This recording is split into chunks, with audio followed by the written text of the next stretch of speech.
Iniciar o vídeo afirmando que existe vida na Lua pode até parecer um pouco pretensioso, já que teorias como esta já foram tão exploradas no passado, tanto pela própria ciência quanto pela ficção.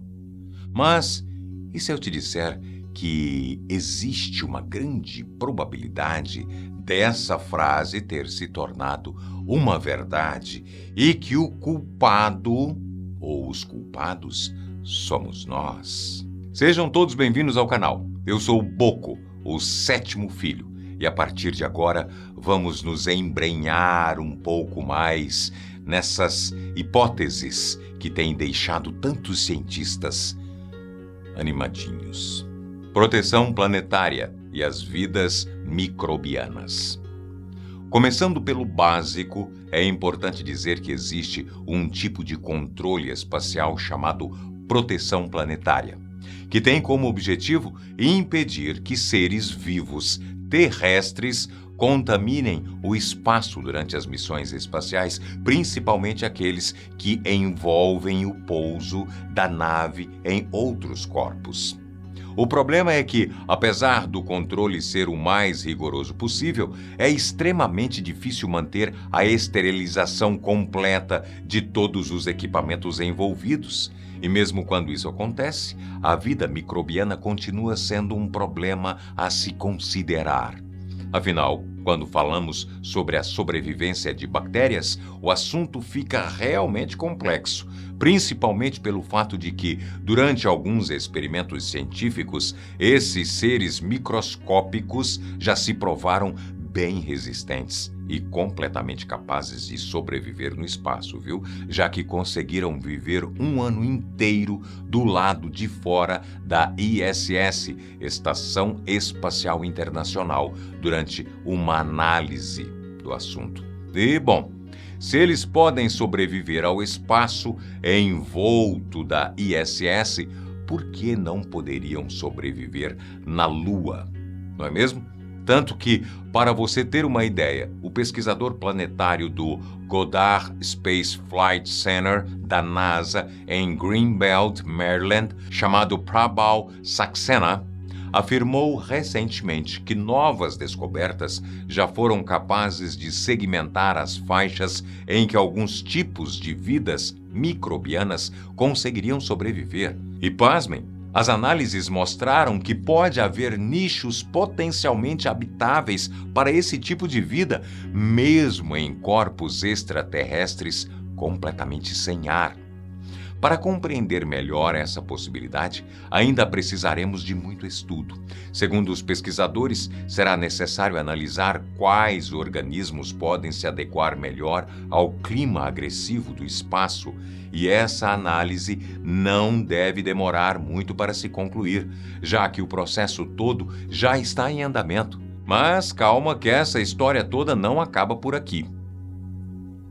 Por falar em histórias que não acabam com tanta facilidade ou de forma tão clara, conheça a série True Crime que eu apresento no canal Toledo Advogados Associados, que se chama O Rastro do Coiote.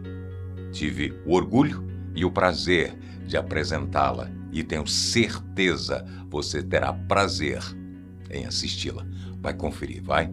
O Rastro do Coiote, lá no canal Toledo e Advogados Associados. Os tardígrados do módulo lunar Bereshit. Muito provavelmente você já deve ter estudado sobre os tardígrados em algum momento da sua vida, durante as aulas de biologia, e apesar da maioria, com certeza, não ter dado muita relevância para eles, essa espécie pode ser a atual residente oficial da Lua, e você vai invejá-los por isso. Chamada informalmente de ursos da água, essa espécie de menos de 1 milímetro de comprimento é considerada uma das mais indestrutíveis da Terra. Para você ter uma ideia, depois de serem coletados por uma equipe de cientistas japoneses em 1983 e colocados no freezer para que congelassem, essa espécie acabou permanecendo intacta mesmo depois de décadas, no que deveria ser uma das condições mais inóspitas de todas, tanto que, quando foram retirados do seu congelamento, 30 anos depois, em 2014, esses animais microscópicos simplesmente renasceram, acordando de seu estado anterior e continuando as suas vidas normalmente como se nada tivesse acontecido e partindo logo para a reprodução. Danadinhos. Mas até onde vai a sua indestrutividade? Depois de entrarem no seu modo de defesa chamado de criptobiose, no qual os tardígrados retraem a cabeça e as suas 8 patas, expelindo a umidade do seu corpo para se preservar, esses animais ficam em forma de tonéis e se tornam quase que inabaláveis. Pelo que sabemos, assim que se transformam nesses tonéis, os tardígrados produzem glicerol, um tipo de anticongelante, e secretam trealose, um açúcar que faz com que uma espécie de mumificação aconteça e sirva como a sua principal armadura. E, ao contrário do que você pode estar imaginando, eles não morrem ao passarem por essa espécie de mumificação. Apenas reduzem o seu metabolismo em 99,9%. Loucura, né? Até encontrarem um ambiente mais adequado e poderem retomar as suas atividades assim, de boa, normalmente. O fato é que, em abril de 2019, o módulo lunar Beresheet acabou caindo na Lua e, enquanto carregava uma espécie de biblioteca terrestre com aproximadamente 30 milhões de páginas gravadas em um disco de metal níquel, algumas cópias de livros clássicos, amostras de sangue humano e, por que não, alguns exemplares de tardígrados em seu interior. O módulo fazia parte de um projeto israelense de financiamento privado criado para concorrer com o Google Lunar X. E, apesar de tudo isso só ter acontecido graças a um infeliz acidente, o cofundador da organização já se pronunciou sobre o assunto dos tardígrados e a possível vida na Lua. Segundo ele, levando em conta todos os experimentos já realizados com a espécie, é extremamente provável que eles ainda estejam vivos. Aparentemente, os exemplares envolvidos foram desidratados e colocados em animação suspensa, envoltos em âmbar artificial, antes de entrarem no módulo lunar. Por isso, para o chefe da Ark Mission Foundation, em depoimento ao Nova Spivak, as chances de sobrevivência para os tardígrados é sim bem alta. Além disso, os tardígrados foram os primeiros animais a sobreviver sem proteção no espaço durante o experimento de 2007, e foi exatamente isso que fez com que os cientistas escolhessem a espécie como os candidatos perfeitos para integrar a sua biblioteca lunar.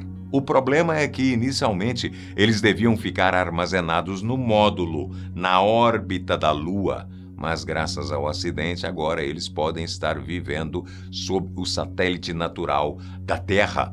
E acredite, mesmo que isso possa ser empolgante para alguns, nem todos os especialistas estão satisfeitos com essa história. Isso porque, segundo Monica Grad, professora da Open University, isso significa que o chamado ambiente intocado da Lua foi quebrado, indo completamente contra o Tratado do Espaço Exterior, no qual todas as espaçonaves terrestres são obrigadas a concordar com a não contaminação do ambiente espacial, abrindo espaço para um grande debate ético na atualidade. O fato é que, além de não sabermos se eles sobreviveram à queda no satélite natural, nós também não sabemos em que estado eles se encontram no momento. Segundo o que alguns acreditam, apesar de ser improvável que eles possam acordar no ambiente lunar sem terem sido reintroduzidos na água,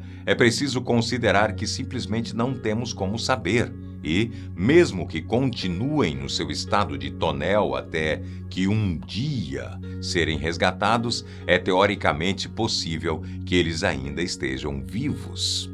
No final das contas, se nenhum micro-organismo chegou até a Lua em 1969, com a visita de Neil Armstrong e Buzz Aldrin, agora é imensamente provável que existam milhares de ursos da água vivendo em território lunar. E, para falar a verdade, eu mal vejo a hora dos astronautas encontrarem uma forma de solucionar essa dúvida.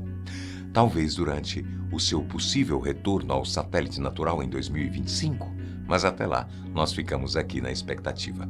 Bem, agora me diz aí o que você achou disso tudo. Se você é do grupo que acha empolgante ou preocupante o fato de milhares de tardígrados poderem estar vivendo em território lunar nesse exato momento, crescendo e se transformando em monstros terríveis.